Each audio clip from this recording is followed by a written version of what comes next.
এই টুকটুকি, আমার জন্য মাছ ভাজা করেছো? একটা মাছ ভাজা দাও। মাছ ভাজা? হ্যাঁ। মাছ ভাজা বড্ড খেতে ইচ্ছে করছে না? হ্যাঁ। আমি যখন বললাম শাকটা কোথায় এসে বেঁচে দাও, তো তার তো বেলা তো কোনো মানে মুরদ নেই, খালি খাবার বেলা খালা মুখ হয়ে আরে যায়। তুমি মাছ ভাজা তাহলে করোনি আজকে? না, শাক ভাজা তেতো শাক করেছি, তেতো শাক আলু দিয়ে ভাজবো, ওটা দিয়ে হবে। তুমি সেই আজকে সেই তেতো সেটা কি এটা দেখি? তো সবসময় এত কেন বছর বছর বলো তো? তুমি সেই আজকে সেই এই তেতো সে গিমা শাক বলে এটাকে, সে গিমা। হ্যাঁ, গিমা খাবি না কি খাবি? এখন গিমার সিজন, গিমা খাবি? খালি মাছ ভাজা না? যখন আমি বললাম আসো তো একবার শাকটা ভেজে দিবে, কেমন ভাবে দিমাগ দেখালে? হ্যাঁ, আমি এই গিমা খাবো না, আমি খাবো না। তুমি আমার জন্য মাছ ভাজা করো।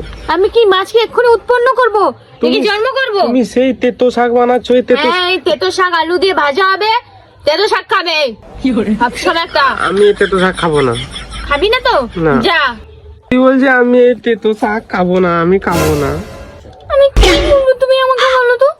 আমি সবসময় কত চেষ্টা করি, সব আমারও কি ভালো লাগে তেতো শাক সবসময় খেতে, কিন্তু কি করবো আমি বলো তো? বাজার হাট কিছু করবে না, মরতে হবে আমাকেও কষ্ট করে গিলতে হয়। আমি খাবো না মুখ। তো খাবি না কি খাবি? হ্যাঁ, আরে এই সেই গিমে ভাজা, গিমে এটা কি শাক, গিমা না তেতো শাক যাই হোক, পাও খায়, তুমি খাও। হাঁটা আগে এখান থেকে, যা দূর হয় এখান থেকে, চললাম আমি। যা।